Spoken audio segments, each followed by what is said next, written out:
The core problem is item level inventory accuracy is a huge financial drain on retail in multiple segments today.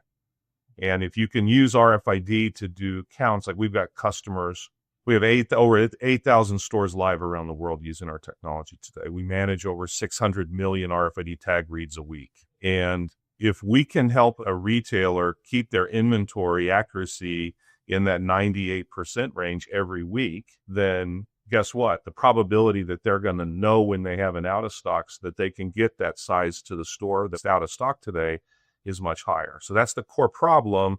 And the core benefit is this inventory accuracy component. Hello and welcome to the Next Level Supply Chain with GS1 US, a podcast in which we explore the mind-bending world of global supply chains, covering topics such as automation, innovation, unique identity, and more. I'm your co-host, Reid. And I'm Liz. And welcome to the show. Hello and thank you for joining us today. Are you working with RFID? Are you considering RFID? Are you looking to improve your RFID environment? Well, you landed at the right place today because our guest is Dean Frew. He's the president of RFID Solutions at SML. And Dean has been involved with RFID from almost the beginning. He covers a ton of areas with us related to RFID, the challenges, the benefits, and the different areas. We get into the number one reason that retailers are driving RFID today, and that is inventory accuracy. But we also talk about fraud and how it's extending itself down through supply chains and leveraging RFID in different areas of the supply chain, along with buy online, pick up in store, and a couple of other little nuggets that are in this conversation that I think you'll really enjoy. So let's jump right into the conversation. Hey, Dean, welcome to the show. We're so excited about our conversation coming up. Thanks, Liz. Okay, so before we jump in, will you tell us a little bit about yourself, your background, and currently what you're doing for work? Sure. So background, grew up in New Mexico. So I'm an Albuquerque, New Mexico guy, and moved here to Dallas after college to work at Texas Instruments. So I worked at TI for 15 years. Involved in a number of different things, also involved in some M&A work for them. I then left TI and again doing venture-funded startups. And one of those, I was the VP of operations at a software company where we were working at MIT for what became the Auto ID Center on 99 through 2001, establishing the standards of what we currently use today for EPC and RFID. After that, I decided to start my own company. It was right about when Walmart was going to announce their mandate. I was on the technical committee side of that. And at MIT, I felt like something was going to happen. And it was an opportunity to start a company. So I started a company here in Dallas called Extraprise. We focused on helping CPG brands tag product for Walmart. So PepsiCo, ExxonMobil, Dial, L'Oreal. We did all of their source tagging for them. I took that company, venture funded, bought it back from the venture company in 2010, and then I sold it to SML in 2013. SML, of course, is the second largest RFID tag provider in the world, and they bought my software company. Currently, I'm the president of SML Intelligent Inventory Solutions, which is our enterprise software business, doing nothing but RFID, focused on distribution centers and stores, if you will, in retail. Reside here in the Dallas area and manage a team in Sweden, Dubai, UK, throughout the Americas. So that's awesome. Yeah. And actually, when I was back a much younger woman, I was working at a company that was impacted by the Walmart mandate that you were just referencing. And we ended up putting RFID tags in our pallets, actually, because I worked at a beverage company where it's hard to read. So you're bringing back lots of good memories for me. Yeah, a lot of investment went into this space because of that one mandate. I think we talked about $1 billion went in to develop the technology, basically, just due to that one mandate in 2003. Lots of learnings. Yeah. I was actually at Symbol Technologies at the time and coming out with partnering all the readers and the Wi-Fi and the handhelds and all the challenges. It seems like yesterday and it seems like eons ago. So when you started mentioning the auto ID and all of this stuff. I'm like, wow, he's really been in it for a while. Yeah, it's rarely in your career do you get to be part of something from the baby or being born all the way through what we see now as an adolescent, I think. So yeah. So let's level set. RFID. What does that mean, Dean? Yeah, so I think in broader terms, the movement we see in the industry is moving to item level. And it turns out to be RFID is one of the technologies as well as 2D barcodes to be able to support that. And what that means is every single item has a unique identity with a SKU, a style, size, and color number, and a serial number. And UHF is the technology that we really tried to work on back at the days at MIT. And coming up, and there was a bunch of reasons why 900 megahertz was the place to focus. It allowed us to get fast reads. It was a spectrum component that was available in the marketplace for free. And it's for 20 years, we've been developing the technology, both on the hardware side, the tag side, and the software side to make that happen. And RFID stands for radio frequency identification, right? Okay, good. It's bringing back some of the memory here. And what are some of the key benefits for item level within retail? I mean, we were talking about pallets, right?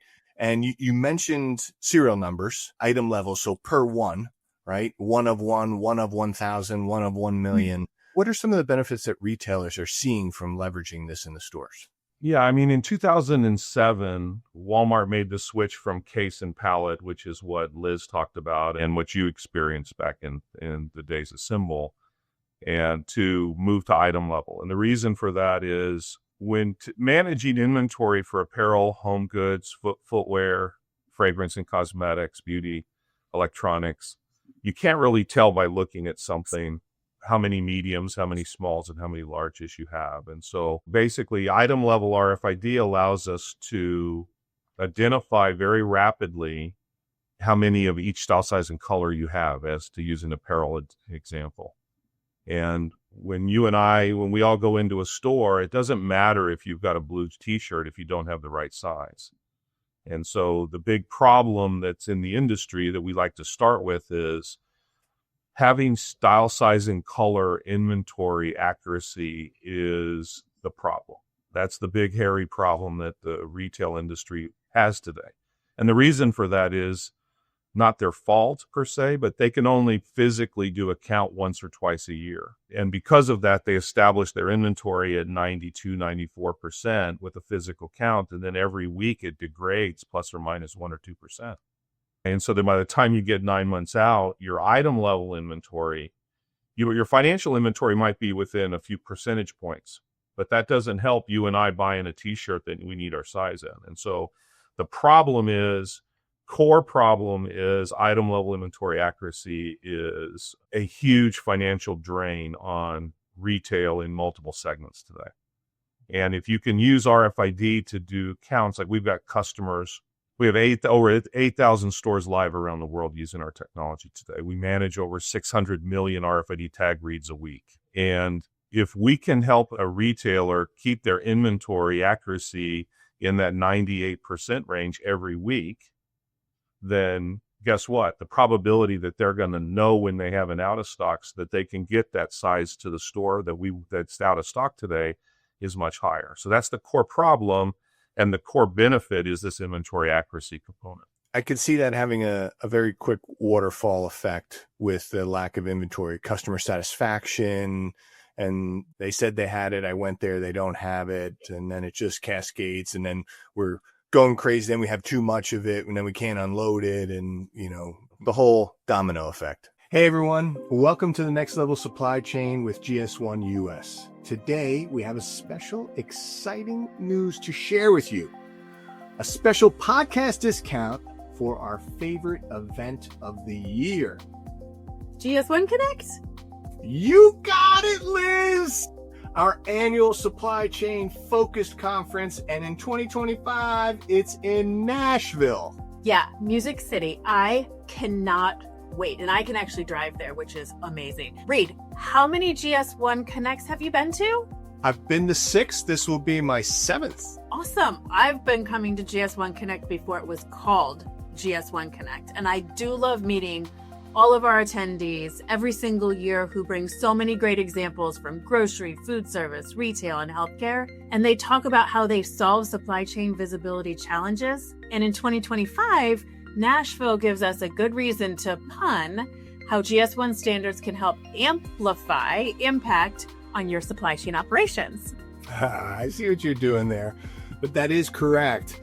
GS1 Connect is your chance to harmonize operations with the power of GS1 standards. And wait, GS1 Connect is also the perfect place to orchestrate networking connection with trading partners. How about that? Discover the greatest hits of supply chain efficiencies from across various industries. Okay, I think that's enough music puns for the day. Maybe one more. If you have an achy breaky supply chain, GS1 Connect in Nashville is a place to help cure what ails you. So mark your calendars for June 10th through 12th and join us at GS1 Connect. It's time to take your supply chain game to the next level. And as a podcast listener, we are able to extend a special discount. Yeah, that's right, Liz. As a podcast listener, you can get a 10% off the registration price. Simply go to gs1connect.org to register and enter the promo code 25podcast10 to take advantage of this offer. If you've never gone to GS1 Connect before or have gone a dozen times, there's always something new to learn and new people to meet. Again, the website is gs1connect.org and the promo code is 25podcast10. See you there. I've been hearing so much from our folks in the apparel space.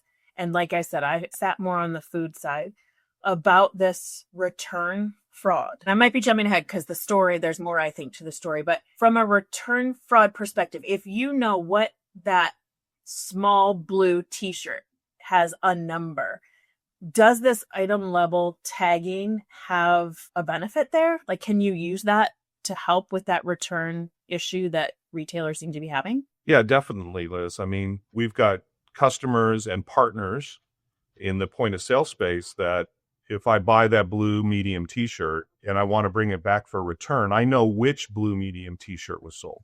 I know that it was blue medium t-shirt is the SKU address, the UPC, and serial number 12345.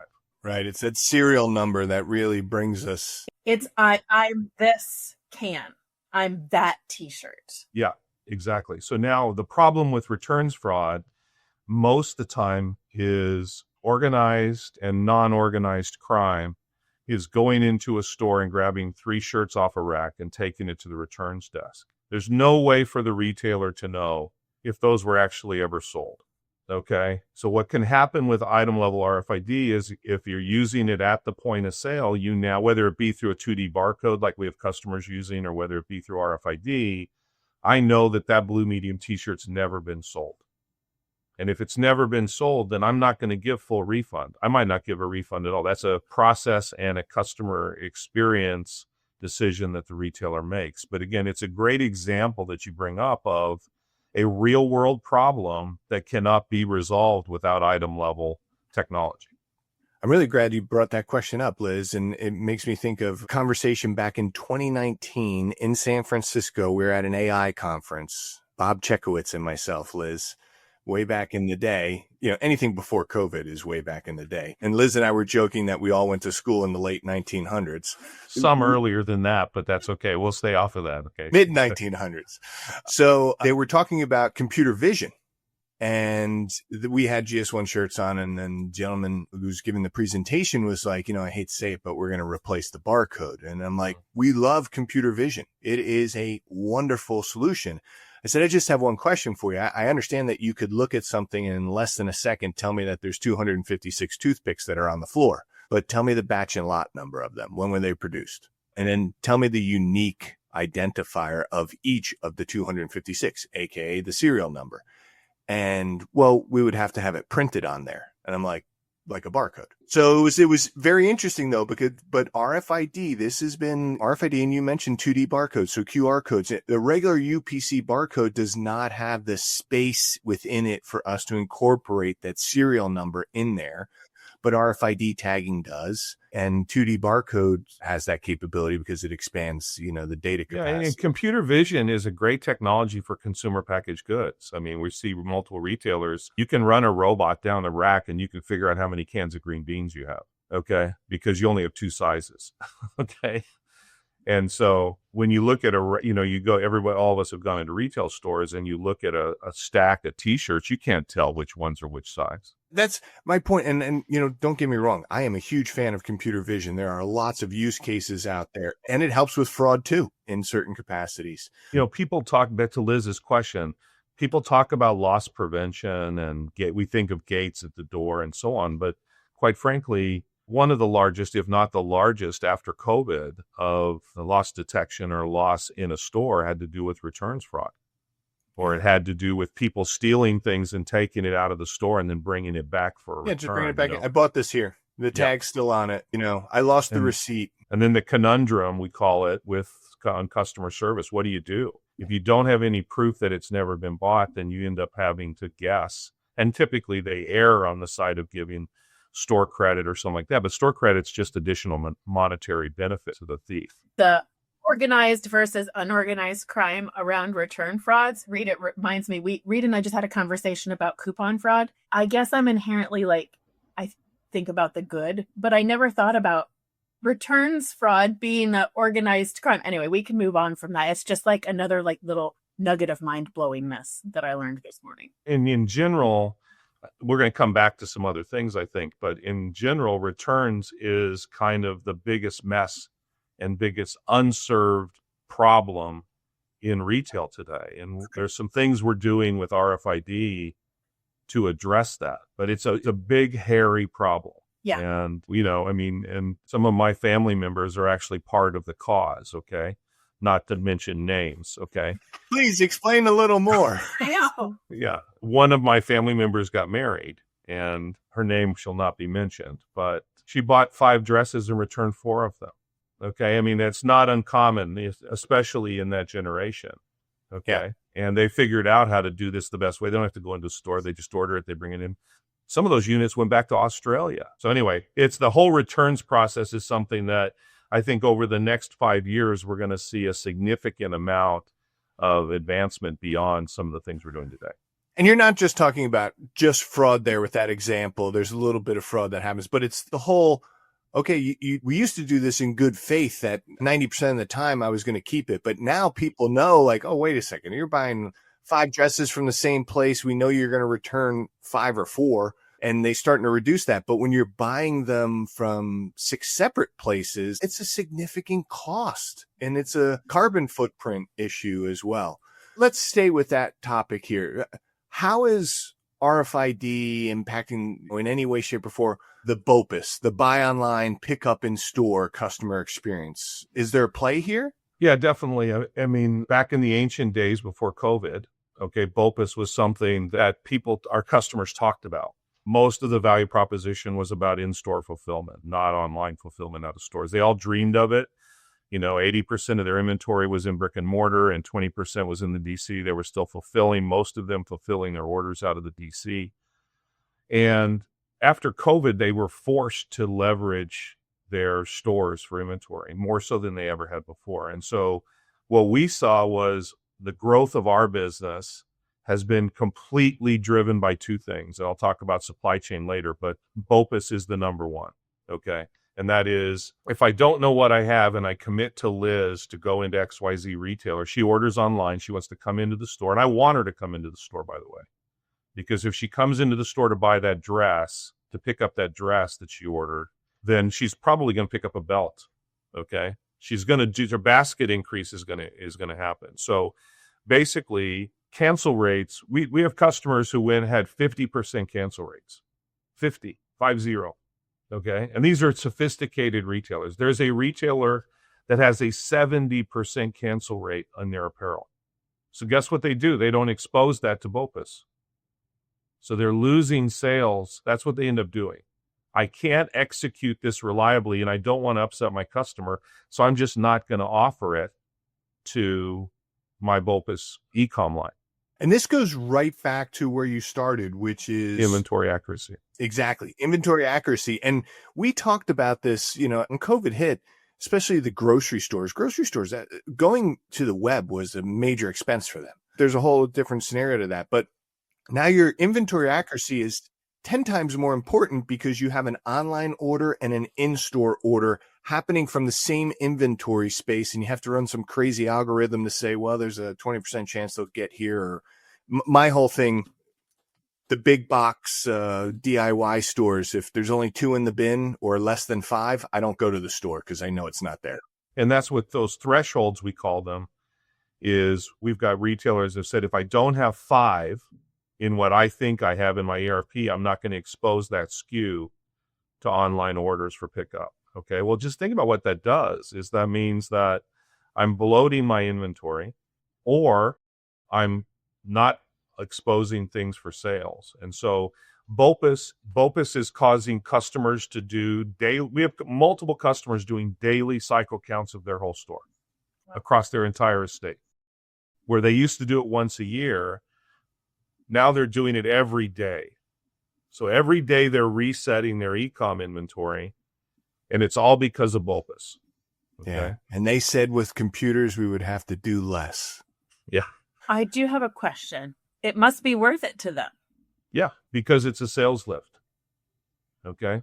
And so the return on investment is when you add BOPIS on top of just the normal fulfillment to the store, the return on investment is well under 1 year. For put a couple handhelds into a store, put some software in there, tag up your product. And I wish I could sit here and say that we've developed these magical algorithms that are AI driven. It's just as simple as we help you know what you have, and we help you go pick it to fulfill customer orders. And we do it really well. Yeah. Yeah. Yeah. I mean, we've all seen some folks doing inventory in the store. It's either with a clipboard and they're writing it down, or they have a barcode scanner and they're going by. But when you see the wand, the handheld wand, it's impressive. And it's just like sometimes, and I've seen it a few times, and I'm still like, man, how do they know they still don't know they're missing something? That's where the secret is in the software to provide feedback. But we know we're also doing ceiling readers. So we've got multiple retailers now that are not using handhelds at all to do stock counts. Okay. And it's just like the Wi-Fi. It's in there and it's always reading. Yeah. And again, that's a return on investment discussion, less about technology, where years ago was a technology discussion. But BOPIS is super critical to the adoption of RFID in apparel, footwear, home goods, retailers. Amazing. It's really cool. And I know we've talked about inventory accuracy. How does this help with shipping? I'm assuming it helps with shipping because you know what you have and you can get it out the door. But then I'm also assuming, I'm apparently liking that word today, that the back rooms and warehouses need to be tagged and with readers and all of that technology as well. Yeah. So if we think about a 3-tier supply chain, factories, distribution centers, and stores, the bigger return on investment is the store because that's what touches sales. Okay.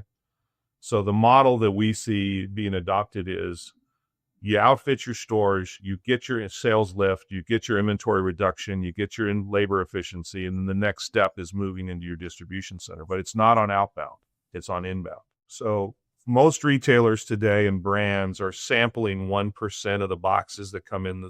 Maybe. We've got multiple deployments around the world where we're now using tunnels and audit stations to read 100% of the boxes coming into the DC at 100% accuracy.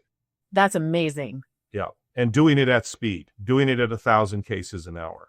Okay. And what we're finding is that across millions of cases, this is not just a single data point that I pulled out.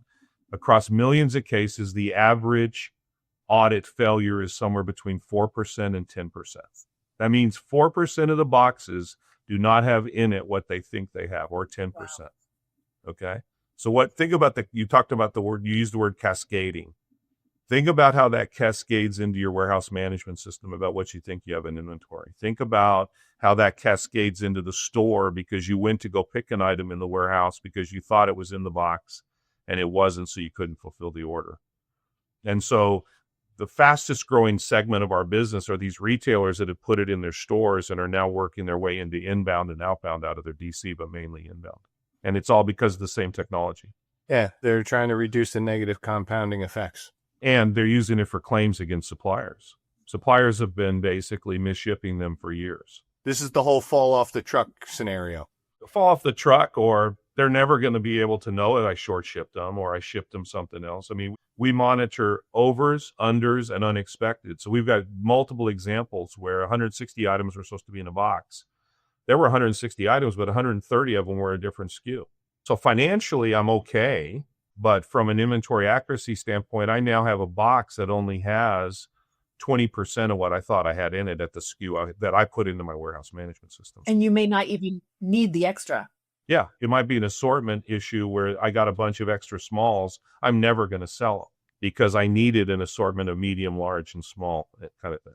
That's a huge issue that is just coming to light as we've deployed to multiple retailers around the world that into their DC for inbound. Are there other ways that, brands are leveraging the technology? Because I was thinking of like with the inbound, doing the audits. I totally get it. And I want to respect my friends over on the computer vision side, because you can tell me what the count is. And yeah, we have the right number of medium and large, but you can't tell me from an RFID reader if they're torn or ripped or damaged. That's where computer vision comes in and helps out. But what are some of the other ways they're leveraging the technology?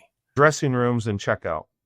We were fortunate enough to do an interview with Jerry Willis from Fox News 2 years ago at NRF, and it was great. I love the interview because she was able to get it. You mean I can go into a dressing room, I can put my things on the hook, I can look at what I want, and if I want something else, I can look on a screen and you tell me if you have the style, size, and color that matches this, and I could just ask an attendant to bring it to me. Okay. And I never have to get she was like, wait, I don't have to get redressed again, go out, try to find it and bring it back. So anyway, dressing rooms, and then checkout is probably the fastest growing in the store right now. Okay. Changing that process and reducing friction at point of sale. So when you say, I think Decathlon is one of the athletic stores. They're like a Dick's. Yeah, in San Francisco, they have them. And I saw it where you fill a basket with all the stuff you want, and then you go and you put it on the table. Yep. and it hits your credit card and you're out the door. Yeah, Inditex, Zara, Uniqlo, Decathlon have all done that. And I think that's at the far end of the spectrum of self-checkout. To do that, everything needs to be checked out. You can't depend on a consumer to take the hard tag off, those kind of things. Somewhere in the middle is what we're seeing being the sweet spot, which is I basically take items, I put them on a counter, it populates the point of sale. There's no way to have fraud in that at the checkout. It populates. I have no time to scan every item. And so we see that as being something that is probably because there, if I have 2% of my product that's not tagged, I can still use a barcode scanner to finish it. And it brings with it, cascades the benefit of exit, returns fraud, things like that. Wow. So cool. This has been, for me, a really cool conversation because it's brought me back from like 2002, 3, and 4 all the way till now, and the different use cases that RFID and 2D, but from a serialization standpoint. I mean, there's been so many different technologies and use cases that we just talked about in this few minutes. It's been so cool. We do ask Dean 2 questions at the end of our conversations, and I get to ask you the first one. So either personal or in your work life, what is the favorite technology that you're using right now? The latest technology thing I bought that really is impressive is I bought an electric battery-powered snowblower. Wow. Wait. You live in Texas. Oh, wait, Plano gets it.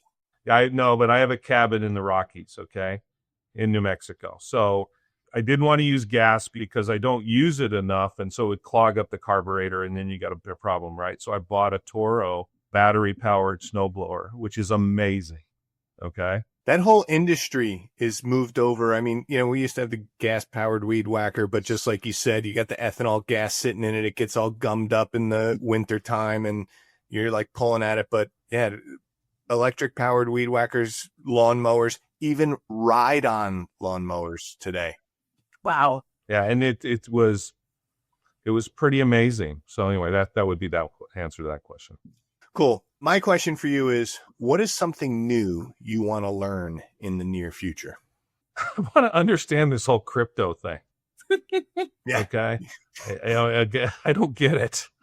It just doesn't compute to me. And I've got a bunch of developers that sit here and they're into it. And some of them lost a ton of money and some of them are making it. And I just sit there and I hear about it and I go, I just don't get it.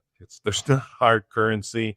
It could go up or down. So I think for me is at least sitting there looking to say, what is really behind? I mean, we've done blockchain things before, so I understand blockchain. We did blockchain stuff actually with GS1 and some pilots years ago.